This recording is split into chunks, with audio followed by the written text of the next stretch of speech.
Hey guys, welcome back to another episode of the Music Den. I'm, of course, your host, Armando Venditti. Hoping you guys are having a good day. Want to welcome you back to another episode of New Music Discovery. We have an interesting topic today, folks. I am joined again by Mr. Jim Bricker. How you doing, Jim? Hey, I'm doing fine. Thank you. That's good. That's good. Ladies and gentlemen, I've always tried to pride myself on uncovering, different musical genres and artists. We have a doozy today. Quite a doozy. We are going to be talking about Mr. John Zorn, alto saxophonist, composer, conductor, producer, um, known as doing avant-garde jazz, bebop, every type of style in terms of musical genre that you want to talk about. So, and in talking with Jim, I know that he is a fan of John Zorn. So I thought it would be a good opportunity to have him discuss his feelings on Mr. Zorn and his compositions and what drew him to John Zorn as a musician. Just a bit of background, John Zorn was born on September 2nd, 1953. Uh, and he is, according to Jim, has released something in the realm of 300 albums.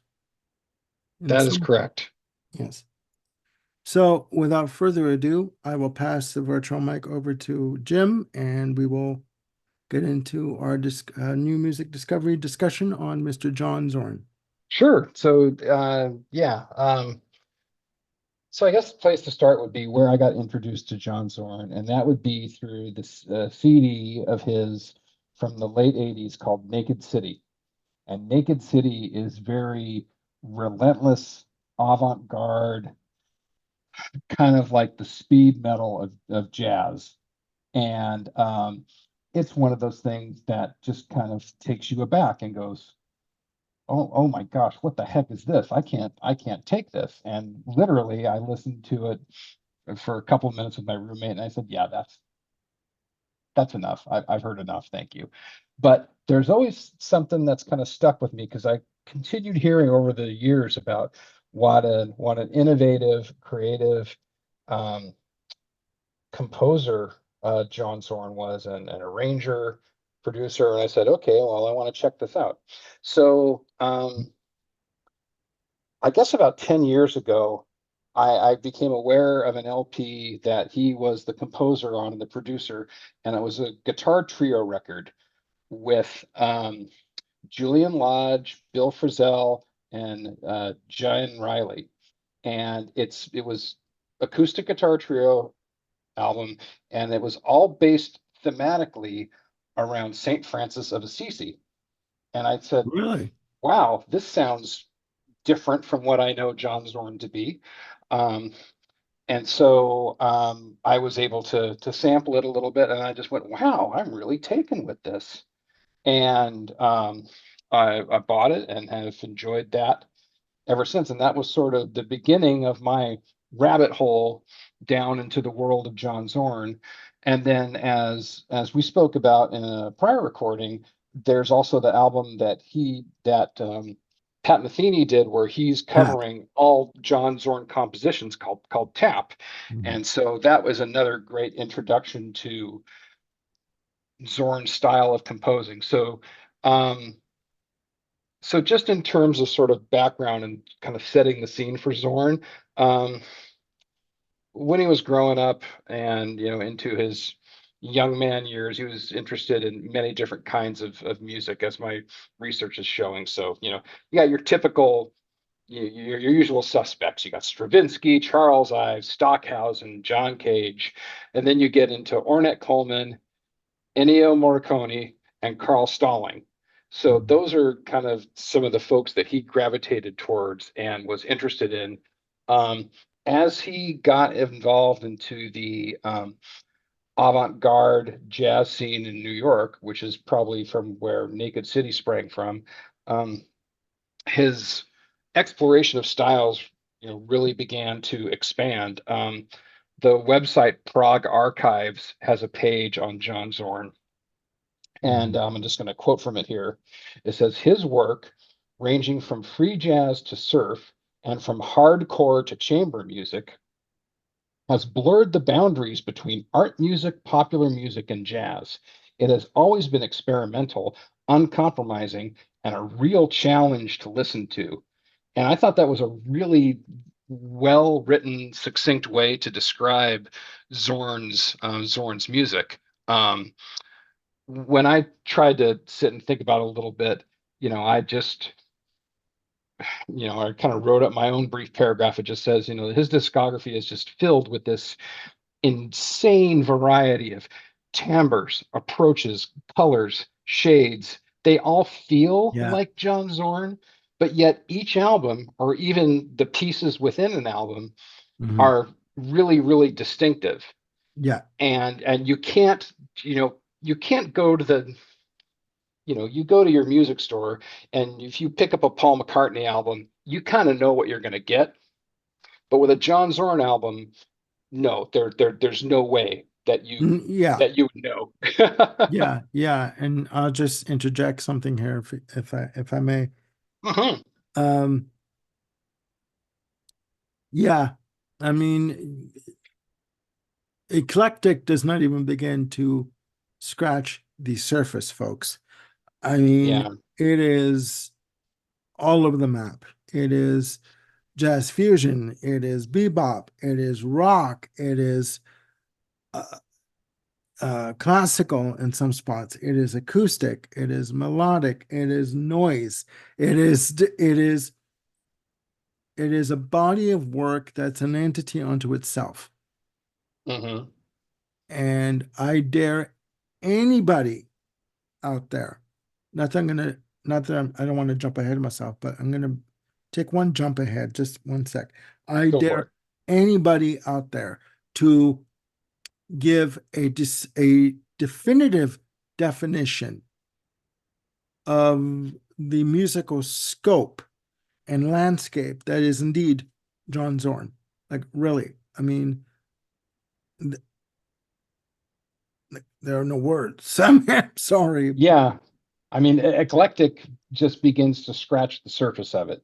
I mean, I think you sort of nailed it well there, Armando. Yeah. Um, Uh, to me, before we sort of get into a little bit more about the styles, there's mhm, like four different things that comprise Zorn tunes to me. mhm. Um, the first is that there's always an element of surprise, and that Very could much so. be, whether it's this fearlessness in approach. You've listened to some of the tunes. It can go from very, very delicate to just outright screeching, you know, not even from tune to tune, but within the same tune. By a finger Um, flame.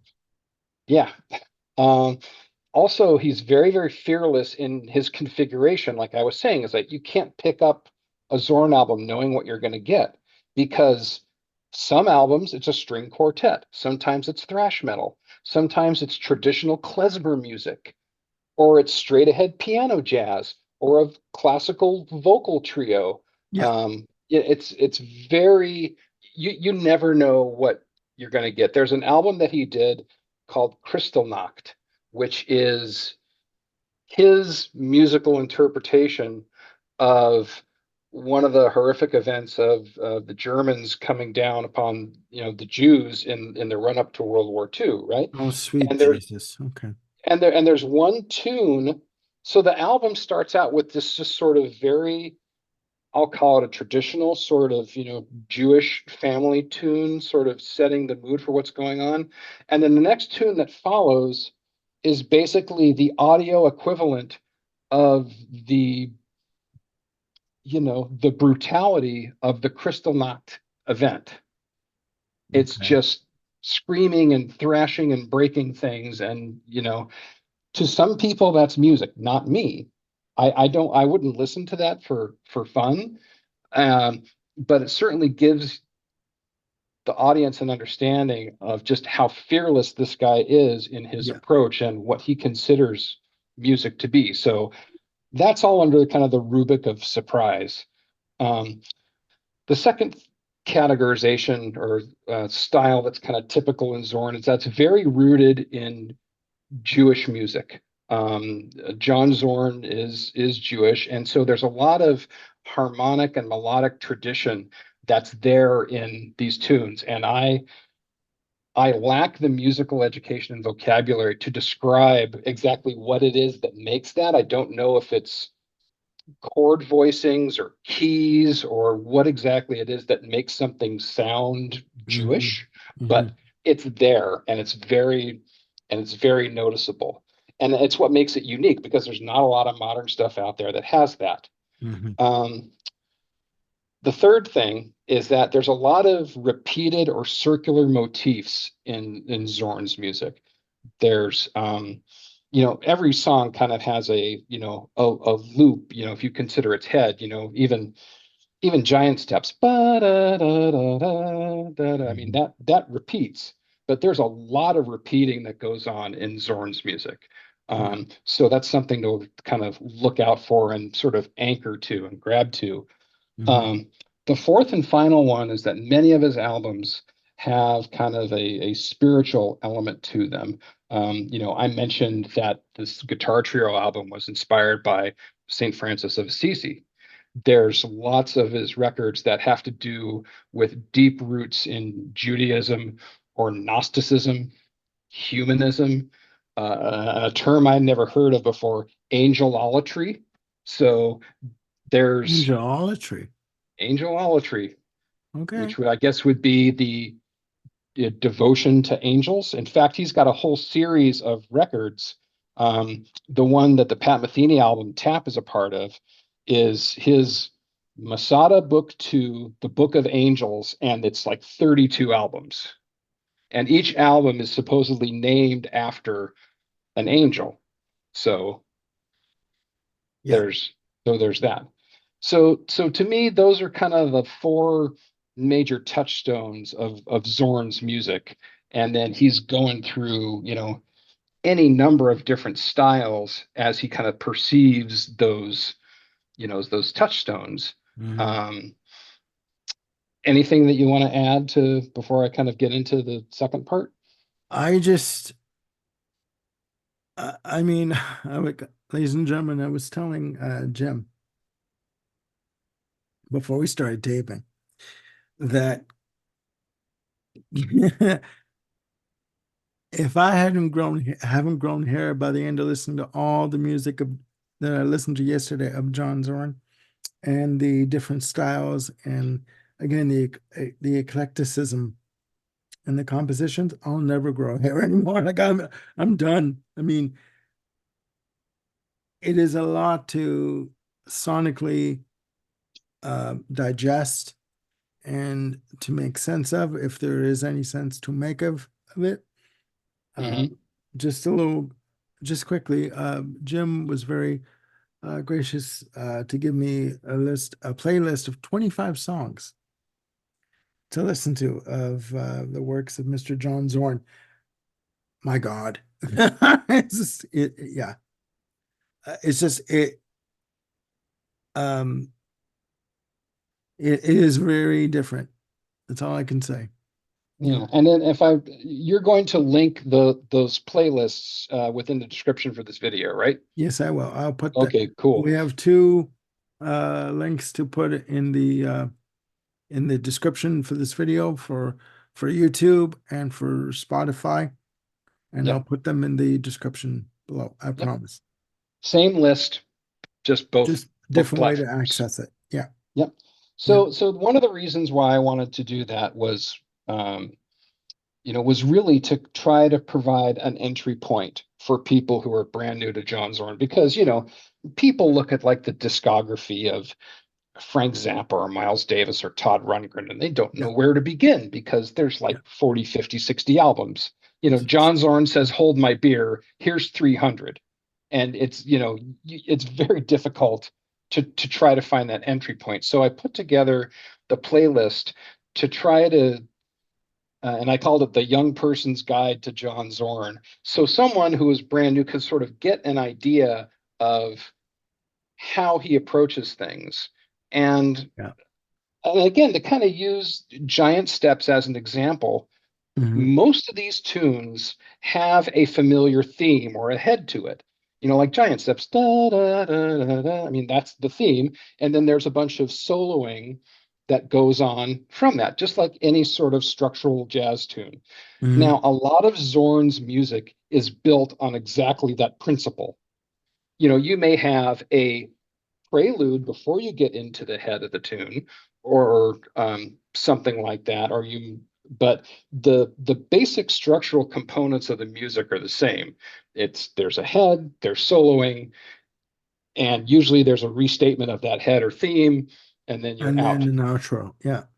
Yeah. Now, like any good musician, he'll choose to break that boundary apart and step on it and squish it and rearrange it here and there. And also with Zorn, he just he has so many different styles with which he has a command of, or can work with. Yeah. It just makes it all the more delightful or all the more maddening depending on how you approach these things. So just to really kind of quickly run through just a few examples of like what you're going to find in this playlist, and I'm just going to talk about like the first Yeah, please do. 10 tunes. Um, the first one is an strong Latin jazz feel with very shifting tempos that has some brief atonal passages to it. The Yeah. next tune after that sounds like a mod 60s, jazz vibe via Esquivel. Yeah, From I there, in my notes I have for that track, I have jazz fusion with rock guitar on yep, that track. Yeah, yeah, yeah, yeah. The next tune, Talmai, is a ferocious bop tune. That's just piano, bass, drum, straight ahead jazz trio. But these guys are just attacking it. yeah, Um, the fourth tune on the list, it's called The Conqueror Worm, yeah. is just this slinky, unrelenting Mid-Eastern feel of a tune that's got these incredible great washes of vibraphone to it. And it's, really, it's entrancing. Just to interject something, that's what I noticed about his music is because I've been listening to a lot of Frank Zappa for another Yep. episode that we will go into at some point. Yes. Um, I've noticed he uses a lot of vibraphone Mhm. in his compositions, right? And a lot of vibraphone. Yeah. So yeah, sorry, I didn't mean to cut you off, but yeah, No, that's that's the that one thing that I've that's a noticed. Yeah, it's yeah, it's a good call out. And if people, it's hard to say that if you like Zappa, you're going to like Zorn, but yeah, if you like Zappa, at least you have that expanded vocabulary with which to kind of understand where Zorn yeah. is coming from. Hmm. Um, so just to run through kind of the rest of the first 10 on this playlist. The fifth tune is the guitar trio that I talked about before, different album, but again, very pastoral Hmm. acoustic guitar tunes. From there, you get into just, kind of klezmer, where it's just there's a sadness to it, but there's a joyfulness to it as well at the same time. Hmm. Um, Abaddon, the next tune, which we'll probably talk about later, has this mystical, melodic, like bitches brew kind of feel to it, but yet it's more grounded. It's not Yeah. just as free blowing as a bitches brew is. Hmm. Um, the eighth tune on there is basically a breakbeat metal tune which interjects Hammond B3 organ swing. Hmm. Yeah. Um, the next one is almost like a classical uh, piano solo piece. And Hmm. then I'll just end with this other tune that's called Zafil, which, to me, it's got 70s metal power chords, but yet it's interjected with this Mid-Eastern 60s like spy movie soundtrack. It's Yeah, yeah. strange. And I hear accordion on that too as well. Yeah. I mean, on my notes I have for Zafil, I have rock bombast with experimentation, very rhythmic, and use of accordion. Like, oh my God. I mean, Hmm. he's all over the Yeah. place. I mean, um, that's what I'm saying. He could, and just to give you a bit of what I've heard, he could go from something like Zafil to something like, again, at the crossroads where it's just, and I don't mean to use this, I don't mean this in a bad way, but it is a beautiful, just a basic, beautiful acoustic guitar passage, Right. right? Almost like a palate cleanser to what came before it on the list, right? And Hmm. then you dive back into like musical mayhem. It's all over the Yeah, place. I mean, it like, is. my God. Um, Yeah. the two words that I use, ladies and gentlemen, to describe John Zorn's music are experimentation and chaotic. And not mutually exclusive, I'm telling you. Just all over the place. Yeah, Uh but in that experimentation and chaos, while you would expect moments of just like, what the heck is this? yeah, And you're just, you're, yeah. forgive the phrase, your hair is blown back from your head. But Too then late for then you me, but go ahead. yeah, Okay. I mean, but then you have other tunes that are just, like of just really tranquil beauty, like yeah, the Tamil Pious tune that's further down on that playlist. yeah. The final tune on there, Requiem, which is just another soft solo piano Beautiful. thing. Yeah, yeah, Yeah, yeah. I mean, yeah. the guy isn't just a one-trick pony, and No, unless his trick is eclecticism. no. I mean, like there's one track called Basis. I think it's pronounced Uh-huh. BASS. All I put in my notes were pure experimentation with a string quartet. I mean, like, it's just it's it's moments like that that I like what I like about John Zorn. I mean, uh, Yeah. There's another it's tune on the list, which is basically klezmer meets Afrobeat from this band called Zion 80. And yeah, that's a lot of the beauty of Zorn is who he partners with to create his music. And it is not unusual for him to have, a tune that's performed by one configuration. He'll give it to another, and it's the same head, it's still giant steps, but the arrangement and the soloing yeah, and the way that they approach the tune can be 180 degrees different. And exactly. so yeah, so if you're not familiar with John Zorn, my recommendation would be to kind of, attack one of those two playlists and just, give some of the tunes a listen. And I'll bet that somewhere in there, there's going to be something that you connect to, and there's probably going to be something that makes you want to turn it off immediately and skip to the next tune, which is totally fine. Yeah, but at least you would have given it a chance. I mean, like, again, ladies and gentlemen, before we start taping, there was one track that he has on this list called Litany 3. And it's clocks in at 10 minutes and 35 seconds or something like that. It's a 10-minute piece. I couldn't listen to the whole thing.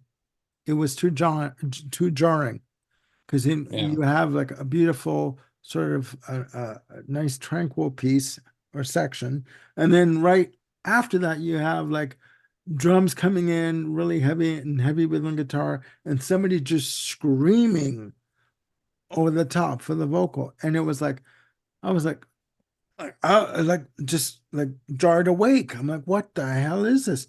I literally had to skip because it was too Yeah. much for me. And that Hmm. was the only track I skipped on that.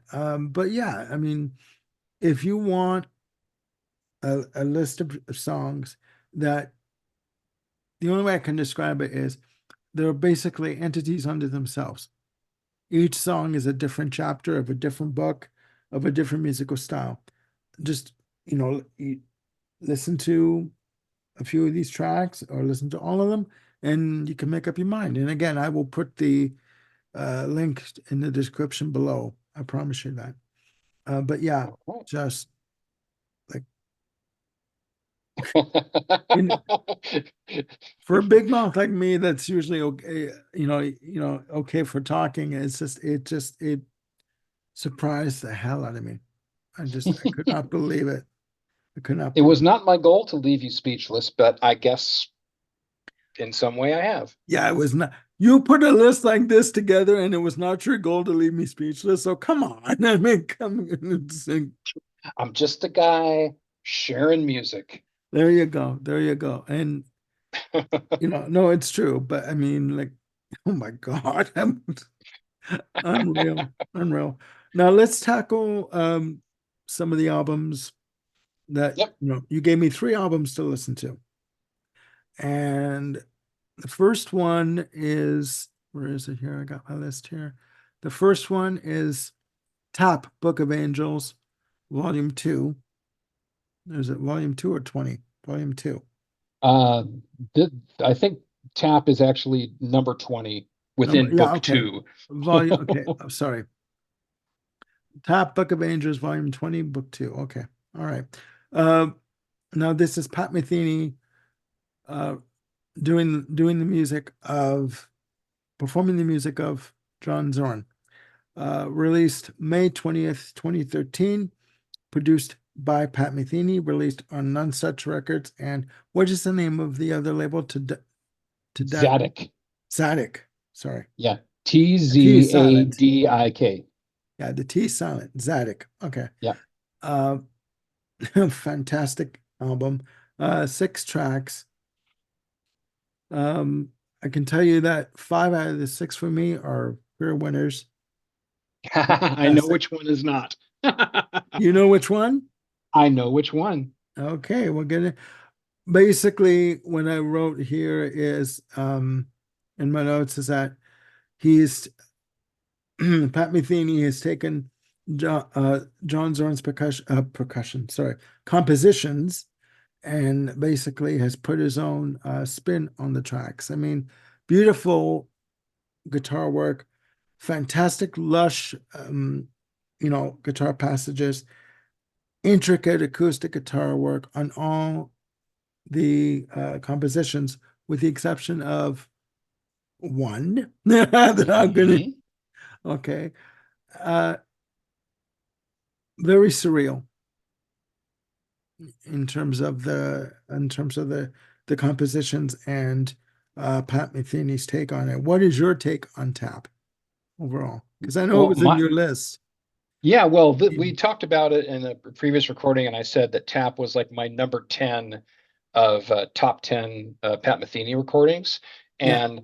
And that had to do, of course, the performances are just amazing through it, but it was that thing where I said where the whole is greater than the sum of its parts. Yeah. And I'm guessing, having listened to now like three whole Zorn albums and then that playlist, you kind of get where I was saying where both voices really kind of come through Hmm. on that, where it really feels like, yeah, you can hear the bits of like Zorn composition in the musical head or the musical theme, but then you hear Pat's ability to kind of elaborate and extrapolate and just get that really deep melodic and harmonic approach to Yeah. things that he just seems to do so effortlessly. um the second tune on the record, Albeam, is a Yeah. fantastic example of that, where I'm sure the head is just this da na na na na na na na na na na, Yeah. but then Pat's way of getting into it, getting out of it, broadening it is just stunning. Yeah. It's captivating tune. What I mean, again, these all these compositions on tap are pretty lengthy. Like they run between 5 minutes and 12 seconds to maximum 11 minutes and 9 seconds. So they're all pretty expansive pieces of music and in depth. Mhm. And I agree with you. Sorry, I believe that Pat Metheny does take these compositions and expand on certain themes and musical sections, but and also while still keeping intact I guess you'd say, the musical message that Zorn wanted to convey. I think that Mhm. he also adds his own little spin and interpretation on the compositions and in some ways makes them his own, Yeah, you know. yeah, I agree. It's just unreal. The other thing to dig into about that is that it's primarily a Pat solo record, but it doesn't mean it's just him on a guitar, No. like a John Fahey recording, like Pat tends to do. There's layers and layers of things going on. He's using the orchestrion in some Yeah, pieces. yeah. Well, There's a live drummer on some pieces. yeah, I can read you, ladies and gentlemen, I can read you what Pat Metheny plays on tap. On tap, you have Pat Metheny on acoustic guitar, electric guitar, bandoman, whatever the hell that is, sitar guitar, baritone guitar, orchestral bells, orchestrion, marimba, keyboards, piano, bass guitar, uh, tipples, percussion, electronics, and flugelhorn. So I mean, he does all that, and you also have Antonio Sanchez on drums and Willow Matheny on vocals on one of the tracks. So, but I mean, aside from Antonio Sanchez, Pat Metheny is basically a one-man band. Yep, And, exactly. and he again he takes these compositions to another plane, to another level, you know. Hmm. Um, but again, he doesn't lose. He doesn't dilute. Um, he doesn't. Starting again. He doesn't strip away Zorn's ideas. He just sort of reinterprets them and adds to them, you know, which I think is fantastic. And guys, with Tap, you can get this on Amazon. You can get this through the through you know John Zorn's listing, or you can go type in Pat Metheny, and it will come up under his uh, uh own release through Nonesuch. But Yep. yeah, no, it's a fantastic album. There's the one track, the last one, Let's discuss. two out there for me. Yep. Yeah, I totally get that. Basically, what the track is him using his orchestrion, where he's using the guitar to trigger these circular motifs on like piano and Yeah. percussion.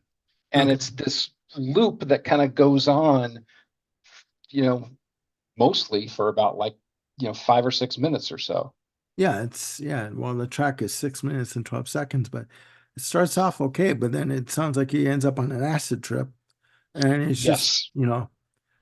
to me, it just sounds like he's bashing chords out on the piano and just going berserk. It starts off okay, and then he just goes off all over the cliff, and musically, and Right. but you know what? 5 out of 6 tracks that you can say that you like and that you can sit and listen to. That's not bad. That's not bad. Yeah. Yeah. And yeah, I mean that, like I said, I often skip that track. I have to really be in the mood to want to kind of sit through that.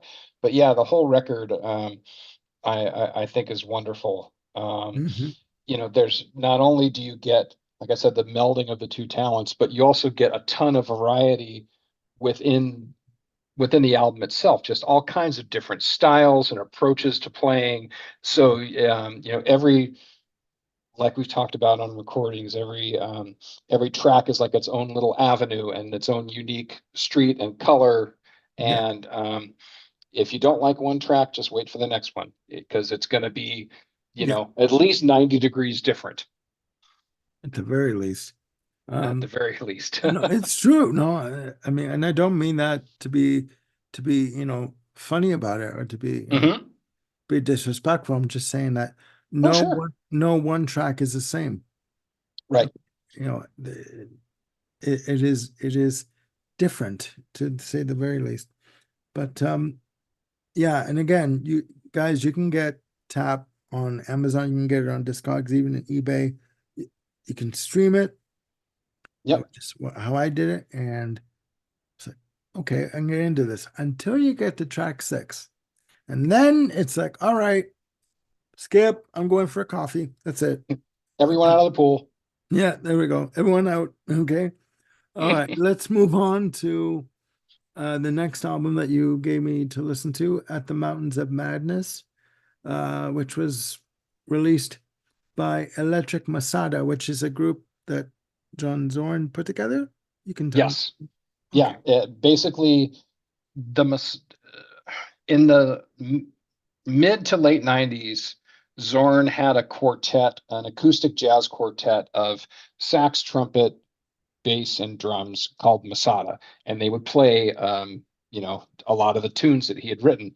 My understanding is that Electric Masada takes those tunes and they put their amps to 11.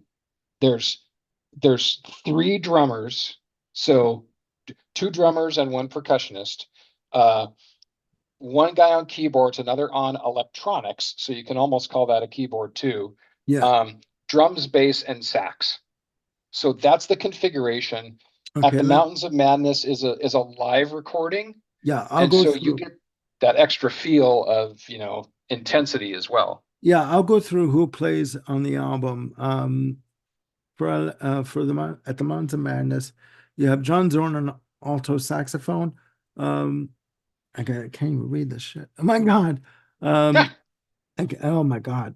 Um, Mark Rebo on guitar. My eyes are really bad right now. Jamie Saft on keyboards.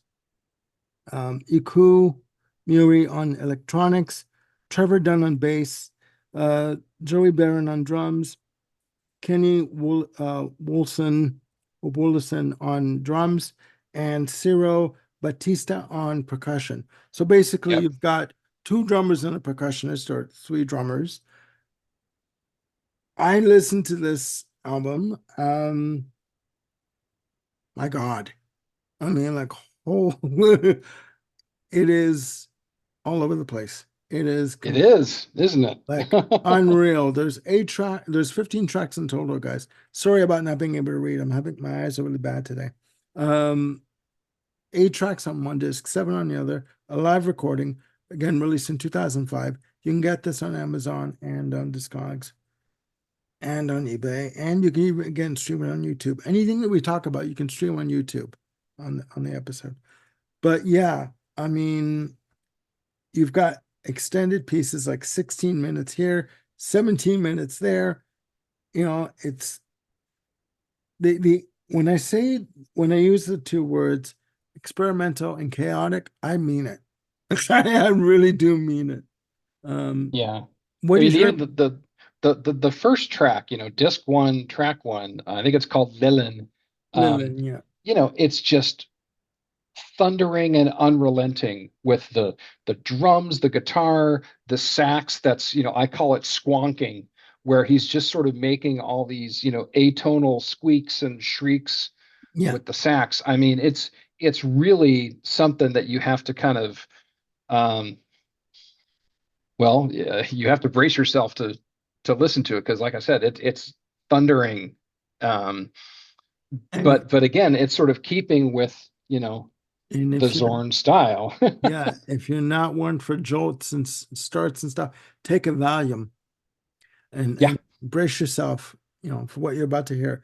In my notes for Lillian, I have experimental, chaotic, frenzied, manic, backwards effects, nice sax, a lot of cymbal crashes, crashing guitar chords, great extended percussion sections, on yeah, that track. But for some reason, I'm having internet problems, but we're good to go. Now you're back. All yep, right. I'm back. Yeah. Yeah, it's very much jazz, but it's very aggressive metal Yeah. jazz. Yeah. Yeah. Next one, Metal Tov.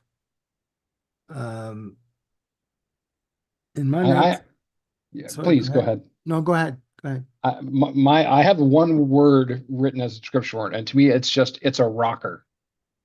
Yeah. Yeah, no, I just put, fast tempo, heavy distorted guitars. Again, great sax, but again, very experimental on this track. It's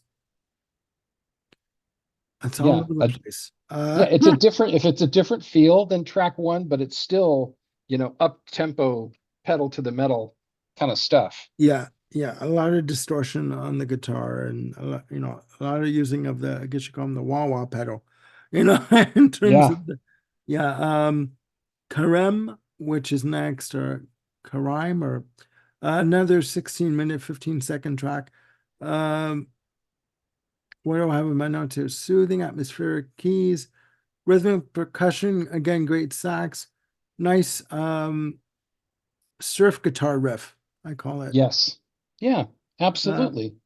And and again, if you were seeing this band live, you're going from one, not quite one extreme to the other, but yeah, it's really a shift. yeah. And my final point I have, it's a gonna hear me use this phrase a lot. It's an ass shaker of a track, right? An ass shaker, you say? Yes. Well, I Okay. yeah.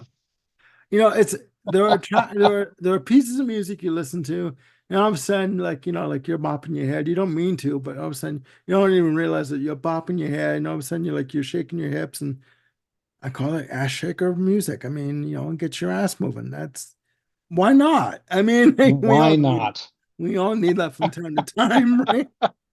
So, Fair enough. um, but yeah, what I noticed, like the names of these pieces of music, what are they from? What language is this? Is I he native? believe it's Hebrew. I Really? I think it is. Okay. I didn't know that. See, I didn't know that. Um, again, okay, after Karem, we have how do you say this? I think it's half Arab. Hatharab. Okay. All I have in my Very, notes I are was gonna say to me, it's a very Ornette Coleman, John Coltrane, Naked City type of tune. all I said was experimentational and chaotic. That's Yep. all I can, you know. Um, and the next track that clocks in at another 8 minutes and 9 seconds. Um, the Abaddon track. Hmm. Um, Yep. in my notes I have here sultry sax, nice guitar, and just a good rhythm to it, nice rhythm to it. Not Yeah, an this ass was the one shaker. I was referring to earlier that had kind of a bitches brew feel, but it's more melodic. Yeah, Um, so yeah, yeah, this is a really nice tune. I like this one a lot. Again, the stuff that's less atonal, it's a lot easier to sort of get your fingers into. yeah, yeah. Well, it's a hell of a pie to get into, let me tell you. Oh Um, yeah. in terms of the next track on my list here, if you can read that for me, I'll call it Idala Abal. Andala Abal. Okay, again, and just so you know, guys, some of these tracks clock in like at a mammoth, like 16 minutes plus. Others are like 5 minutes and change. And this track, again, heavy drums and guitars, has a very I call it experimental sax on this track. Hmm. Because he's just doing these like, I call them sax stabs, like nothing that very angry kind of thing. That's how I call it. But Yes. um, what is your opinion on this album overall? Because we got like 15 tracks listed here, and Yeah, I mean, overall, it's intense listening yeah, to kind of sit through the whole thing, whether you're listening to the entire two disc set or even just one of the two. Um, it's a lot to take in. Your your it your is. brain and your emotions are processing a lot. So it's really something that you have to approach with open ears and a willingness to kind of be uh musically assaulted. I mean, it's just that level of Yeah, intensity. yeah. And again, this is not something you play for the family at Thanksgiving. It's just No, not that. oh It's not no, that type of a record. no. But yet there are tracks in there which could almost pass for that. So Yeah, again, it's just this Zorn. It's eclectic. yeah. No, no, no. I mean, I agree with you 100%. I mean, so the next track, track seven on disc one, Kadam, I think it's called. Uh-huh. Another 15-minute, 41-second opus, right? I have here experimental with saxophone stabs, intermittent percussion, great rhythm, and at one point the drums come in at triple time, like really Hmm. fast. Just sort of chugging along there, right? Um, Yeah. he never keeps you, he keeps you on your toes. Let's put it that way, right? You Right. never know what you're gonna get, right? Hmm. Um, and One of the that reminds me of something that I did want to mention. I've never seen John Zorn live, but people who have, basically when he's playing and or he's on the bandstand, there's a lot of conducting that he's doing yeah, where he's like egging the musicians on or just telling them when to pull back or push forward or keep driving the intensity or whatever. yeah, So he's a very um active, you know, hands on. yeah, very hands-on, very active and trying to move the music forward, how it might be. And there's a lot of times in either recordings, whether they're live or in the studio, where you'll just hear him go, yeah. And he'll just be really excited about what's happening Yeah, you and hear that. You hear that on the moving album forward. too.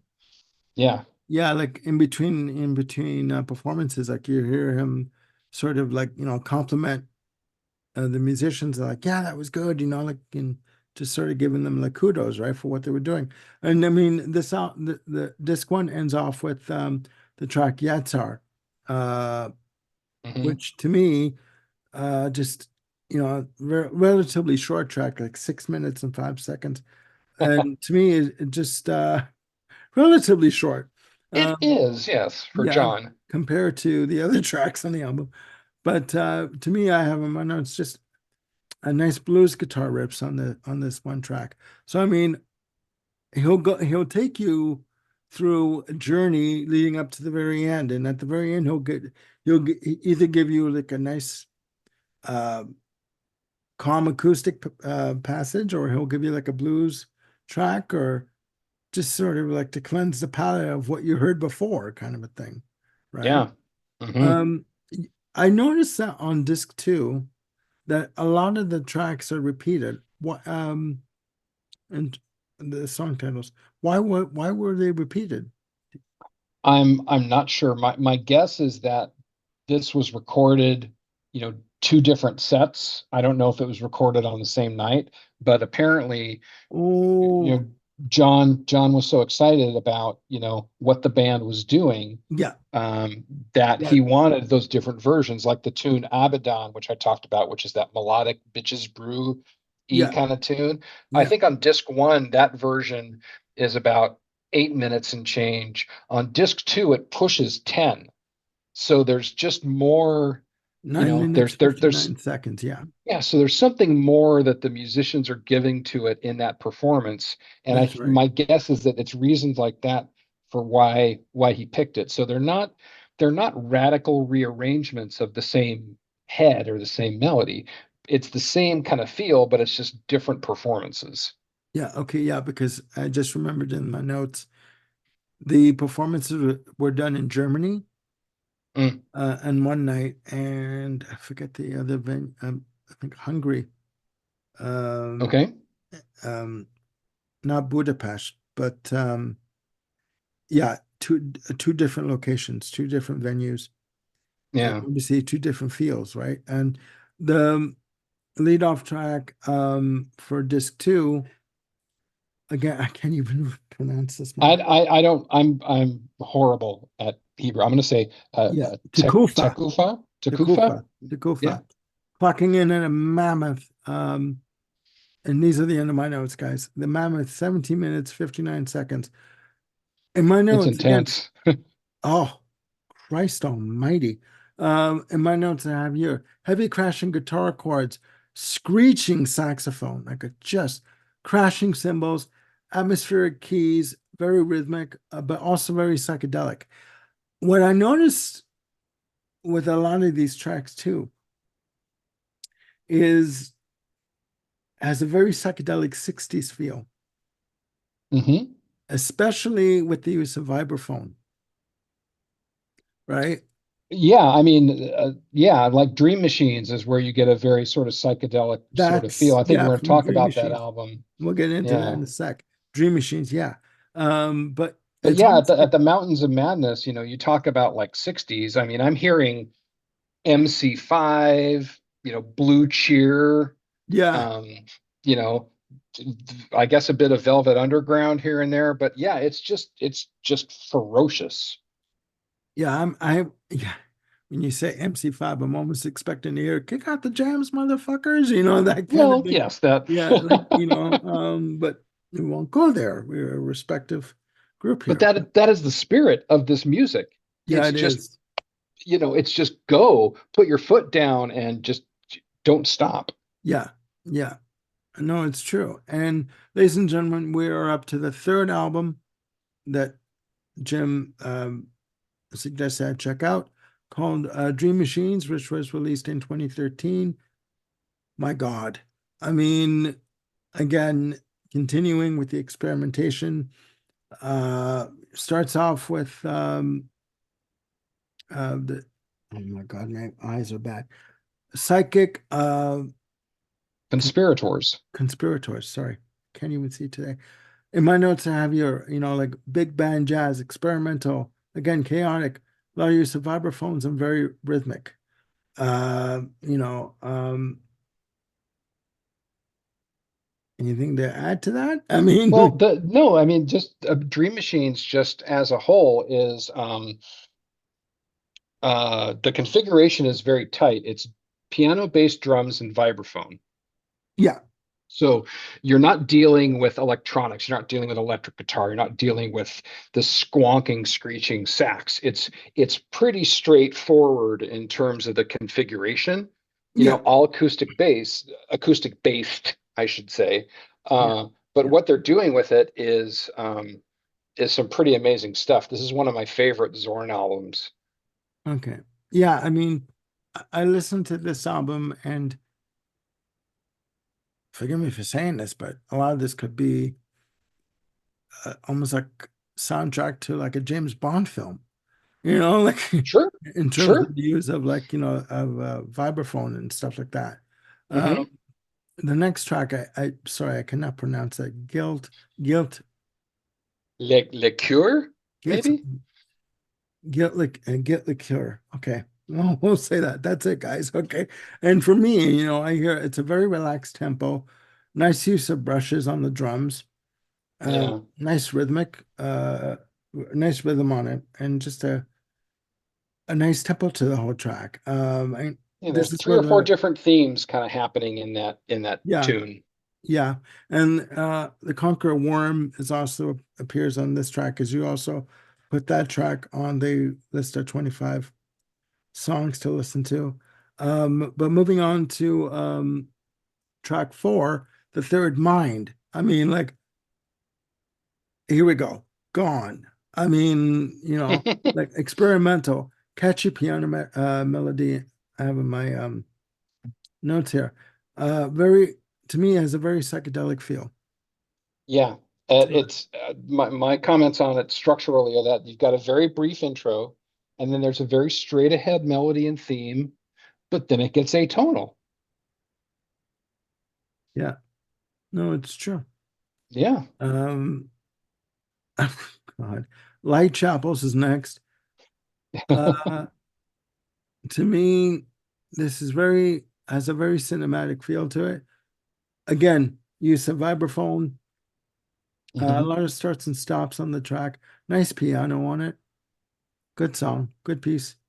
The I Dream think light Machine. the Sorry, go name ahead. of it though, if I can, Armando, light chapels is a really neat description because if you think about just like being in a church with a lot of stained glass in it, Yeah, and the way light can reflect and refract off of those windows, that's to me that's sort of the vibe that it's creating with its different moods and the colors and um, the, yeah. that are in the track. And the people, for example, people sitting in the chapel or in the church that feel the light coming, on them. They kind of Mhm. they're kind of washed in those different colors, right? Yeah. So you're kind of taken away on a bit of a ride there in Hmm. terms of the feeling, right? Whether it's blue, red, pink, whatever it is, right? That A lot of is color, yeah. washed over you. So yeah, it's very much a kaleidoscope kind of a feeling in terms of the colors and stuff. Um, Hmm. the Dream Machine is next. Again, um, in my notes I have catchy rhythm, a good. What I noticed here is the first time I've noticed the twinning of piano and guitar on this track with the same melody line. Maybe it's bass, but there's no guitar on this album. Oh, okay. There's no guitar. Okay, well then it's bass. Sorry. I'm thinking surfer guitar, so it's a lot in that Yeah. same low register, right? So okay. Yeah. No, it's true. Okay. All right. Yeah. Dream Machine for me, the notes I have is that it dances, it swings, it lilts.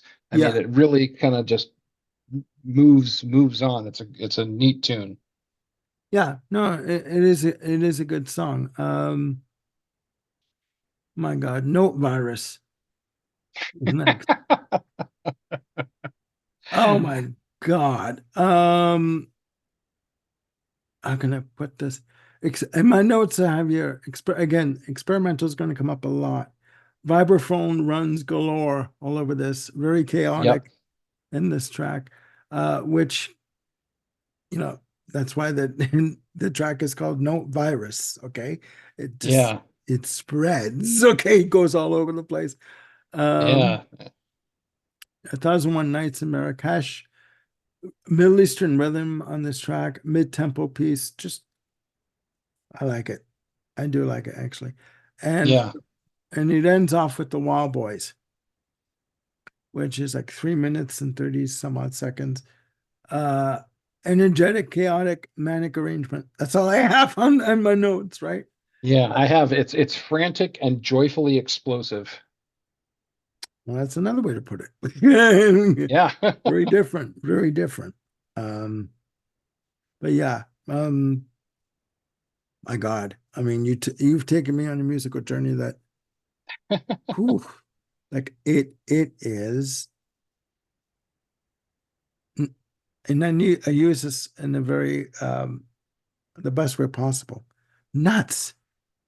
It's Like okay. So he's given that it's nuts, and given that it's a new music discovery, now that you've discovered some things, are there pieces of it that you think you'd like to explore further? And which types of pieces or what styles do you think you might?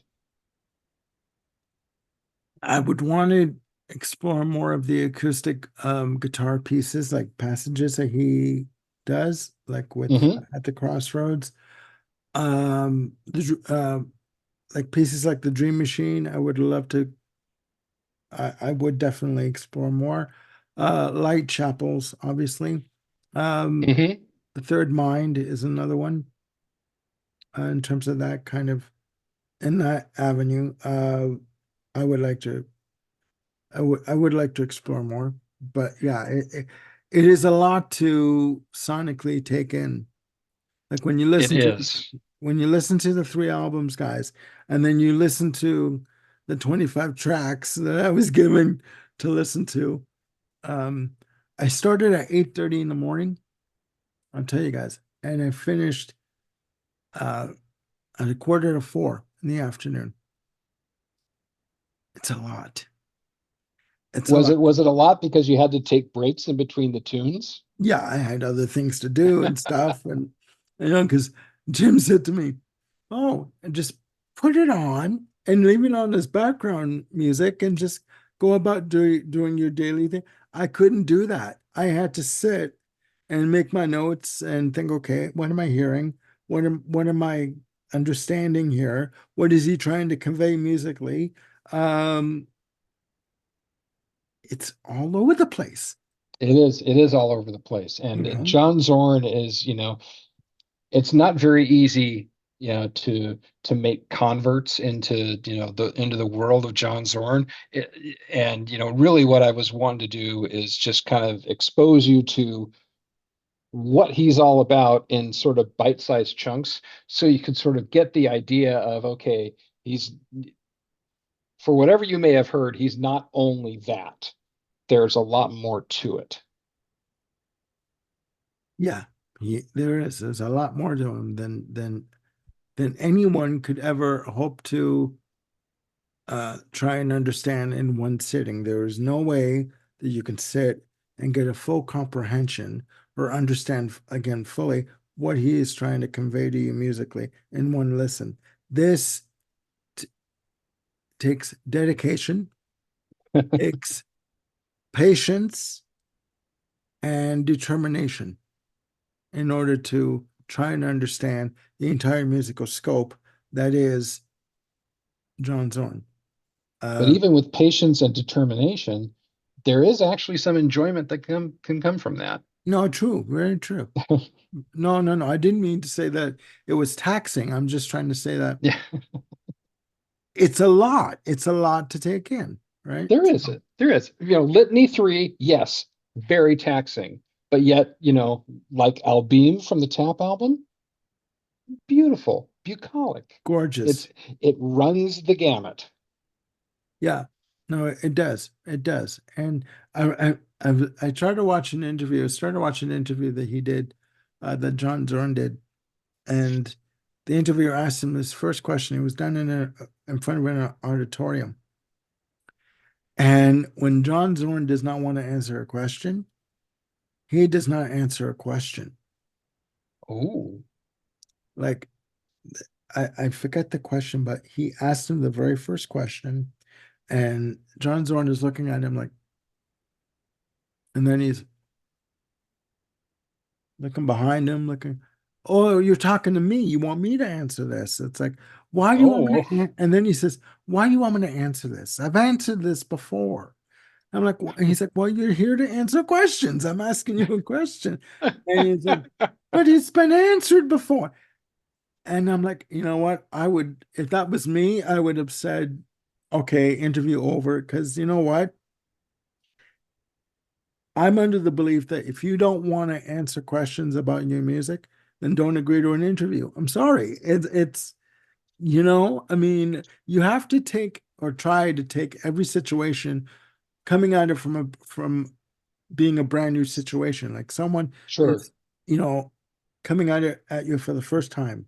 So even if you do like a press junket, that's like 3 interviews or 4 interviews in a day, or like even 10. I know it's difficult. I really do. But you have to give the interviewer a chance and to ask you the questions that people want to know about. You know what yeah. I mean? So yeah, it would, yeah. As much as this music was taxing at some point, his Mhm. answering questions was just as taxing watching this interview. So Yeah. let me get your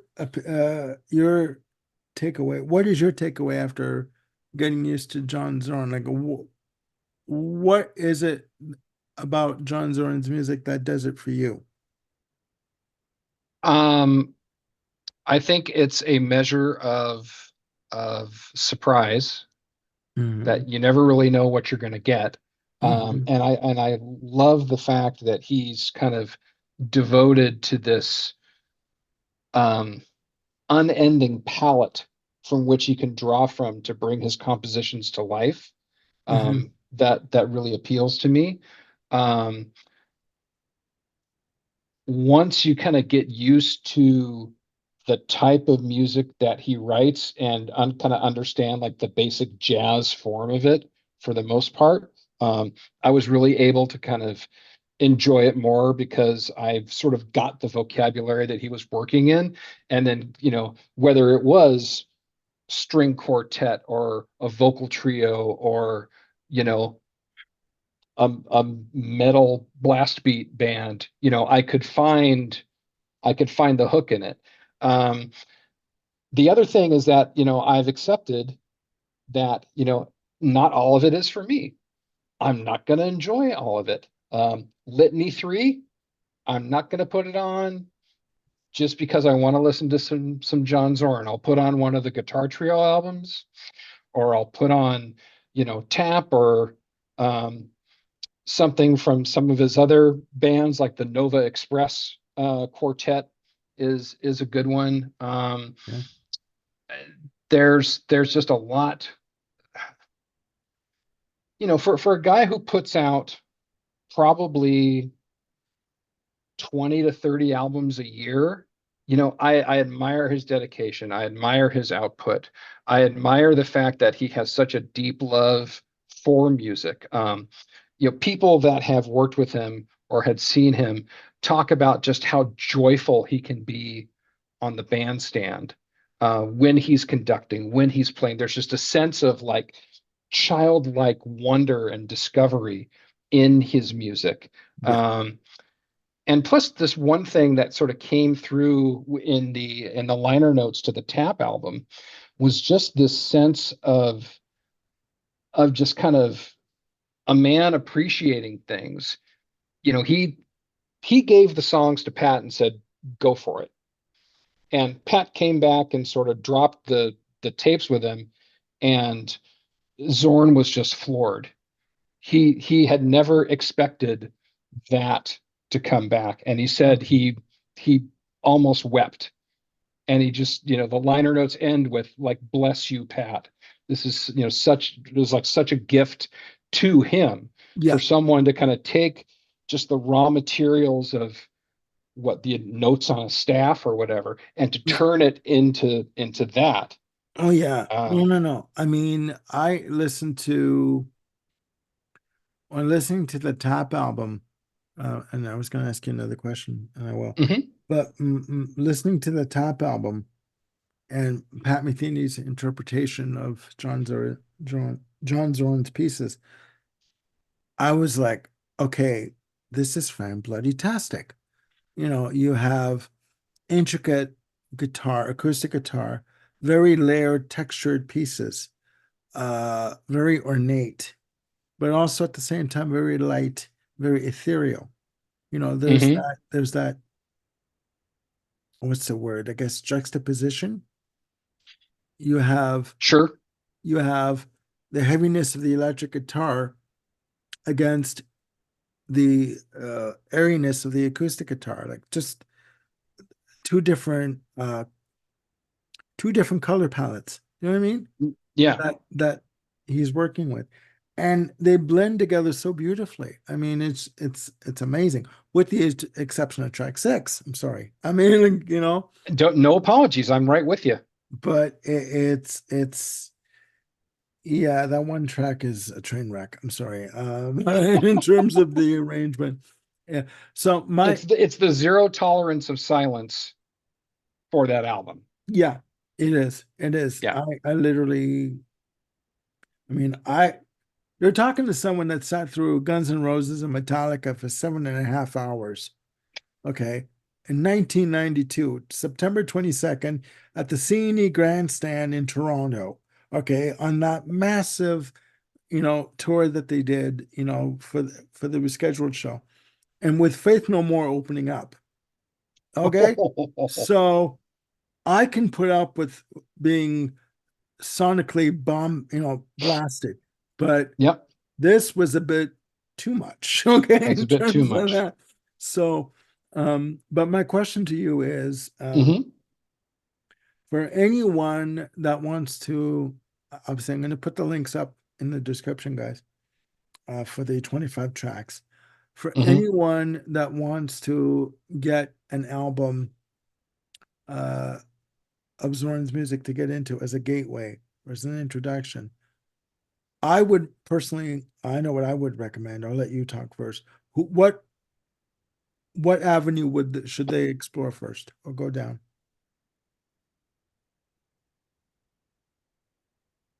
I, I, knowing what I know, I couldn't recommend one because his the because the styles vary so much record from record, and there are people who I know who are jazz fans who can't stand Zorn. And I know of people who like classical guitar stuff who would hear the Guitar Trio records and can't stand it. There are people who like soft Windham Hill like music, and I could recommend like and I have recommended like the most Windham Hill type John Zorn album there is, Okay. and they don't connect with it. So it's difficult to really do that, Matheny was a totally different story because you can just kind of put it out there and say, yeah, this pretty much encapsulates what he's about. And generally, if you like this, you're probably safe branching off in different directions. With Zorn, it's just a grab bag. I mean, he's got 10 or 12 albums where it's him at a church organ improvising. It's just noise. He's all over the keys and the foot pedals and the valves and whatnot, and it's just a mess. But yet some people love that. Okay. Okay. I understand. Believe me, I understand it. From my But point of you, view, you good sir, what would you recommend? if you want to get into uh if you want to dip your toes in the shallow end of the pool of John Zorn, do not and ladies and gentlemen, do not pass go, do not collect $200, do not jump into the deep end head first into the pool. You will not like what happens. I'm telling you right now. I would recommend listening to Tap, TAP. Uh, Pat Metheny plays music of John Zorn. It is 6 tracks. It is again Pat Metheny doing his interpretations of 6 John Zorn compositions. They are melodic. They are textured, very layered, ethereal,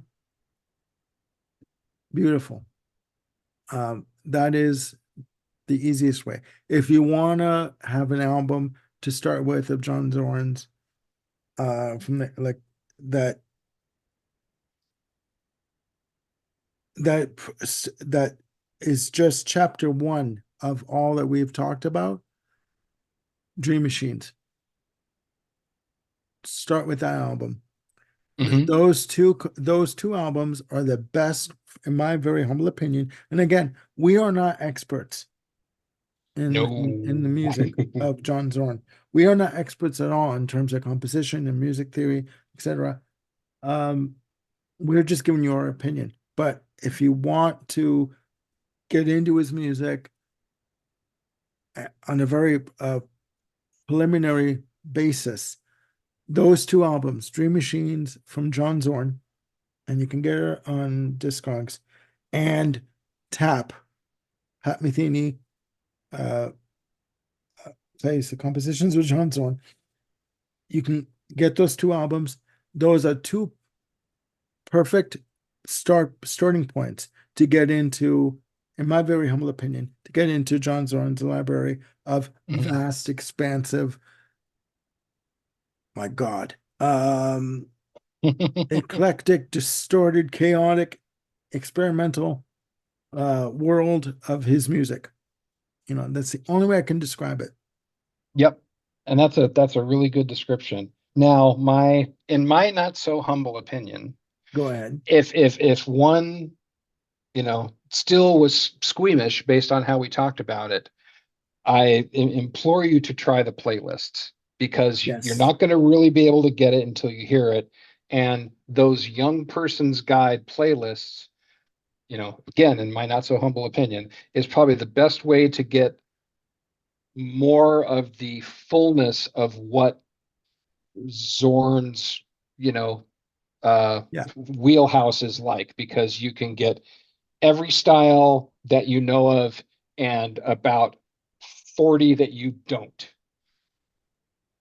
I would That's agree. just how expansive he is. I would agree. And again, if you like vibraphone, he's for you. Like I mean it. I mean it is very interesting to put it mildly. Yeah, he definitely went through this period where there's a lot of vibraphone in his musics and in the ensemble that that he that he chose. I mean, I don't have a track from it because I couldn't really find one that leapt out. Yeah. But he's got a configuration that's guitar, harp, and vibraphone. Okay. That's very unique. It's just very magical and mystical, but I didn't really find a sample of the 4 or 5 albums that had that configuration that really spoke to me. So again, this is a tip of the iceberg, people. He means that. And I mean, Yeah. Oh my God. There's no other way to, there's no better way to describe it. So I won't even try to add different and more descriptions to it. So that's it for this episode, guys. Hopefully, after you check out the list the of 25 songs from John Zorn, hopefully you will find something that you find interesting and maybe even disturbing, and maybe something that makes you think, on a different level, on a different musical plane. Who knows? Tell us, leave a comment. Please leave a comment down below, down in the comments below. Let us know what you think of the music of John Zorn. Do you know of John Zorn? Do you like John Zorn? Do you think John Zorn should stop? Do you think he should continue with what he's doing? Um, do you think he, needs to listen to a Beatles album now and again and sort of restructure what he's doing, or a There you Jimi go. Hendrix album, or even a Queen album? I mean, like, who knows, right? Sure. No comments are wrong. They're just opinions. And, Yep. there's nothing wrong with that. So I want to thank Mr. Jim Bricker for joining me again on this episode.